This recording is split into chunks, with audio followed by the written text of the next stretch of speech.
But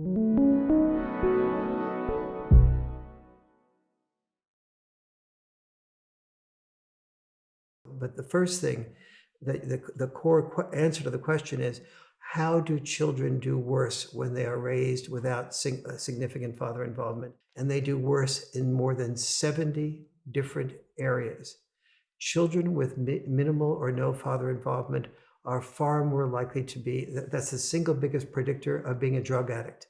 So just think of opioid crisis, and you get a little bit of a sense. And prison? And prison, we have a lot of women's centers in the United States, and we have men's centers too, but the men's centers are called prisons. But they're not just prisons.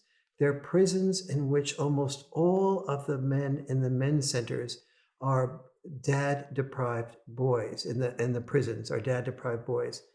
They're far more likely to commit crimes. Almost all your criminal acts are acts of minimal or no father involved boys. I ran for governor of California, and I went around to a lot of prisons.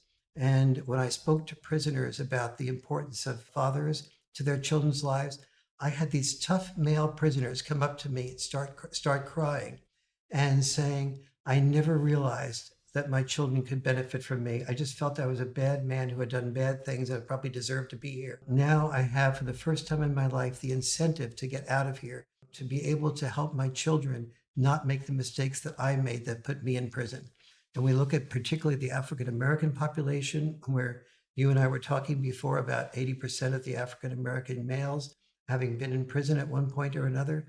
And we see how important this is, not only as a gender issue, but also as a race issue. It is.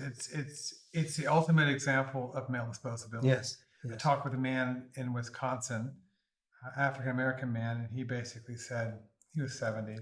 He said, you took away our water fountains, and then you took away our boys. Yes. It's that simple. Yes. And the issue about taking away your boys and your daughters is the issue of purpose. In the Boy Crisis, I talk about ikigai, and ikigai is Japanese for a sense of purpose. And studies show that when someone feels they have a sense of purpose, they live longer and they live happier, and they live longer in part because they live happier.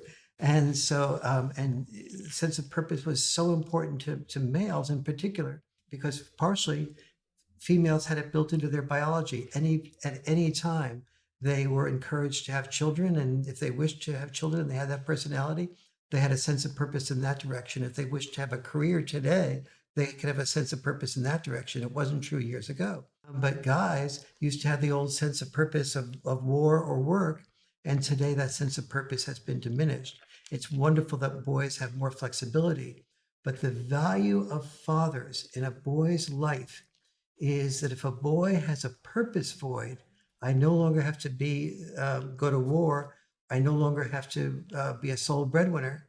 If he has a purpose void, and then that purpose void is compounded by a dad void, he has no way of taking his sense of purpose, that is the dad and mom discovering his unique self, and then matching that unique self to a way of making a living doing that. That is a complex operation that you need both parents weighing in on, so that the boy is discovered for who he is uniquely, and at the same time is encouraged to channel it not just to his own fulfillment, but also to the responsibilities he may potentially have as a future father. We've had a 700% increase in the prison population nationwide, but in California, there's been 18 new prisons and versus one new university built in the last, I think it's 3 decades. And we all know the enormous amount of costs that it takes to house prisoners, to say nothing of, and when we measure that cost, we often talk about the cost of prisons. We don't talk about the loss of income coming from boys who could then pay taxes, are now, instead of paying taxes, they're absorbing taxpayer money. So when we look at those types of lost opportunities, when we look at the fact that boys who have minimal to no father involvement are far more likely to drop out of school, and in addition to committing crimes, they're far more likely to be unemployed. So a boy who drops out of high school has a 20% unemployment rate when he's in his 20s, one of the highest levels of normal employment for boys. And during that normal employment period of having a 20% unemployment rate, those are all boys that are absorbing taxpayer money and not paying money in taxes. Whenever we talk about prisons and the judicial system, whenever we spend $75,000 a year in California to put somebody in prison, that's the boy crisis. That's lack of father involvement. That's me not voting for 50-50. Whenever we have an opioid crisis, that's lack of father involvement. That's the boy crisis. That's me not pushing for 50-50s in my state, correct? Correct. When we talk about failing schools or crime, more than likely that has to do with the boy crisis, lack of father involvement, and me not pushing for 50-50 outcomes in my state. Is that correct? More than anything else, yes. So let me be clear.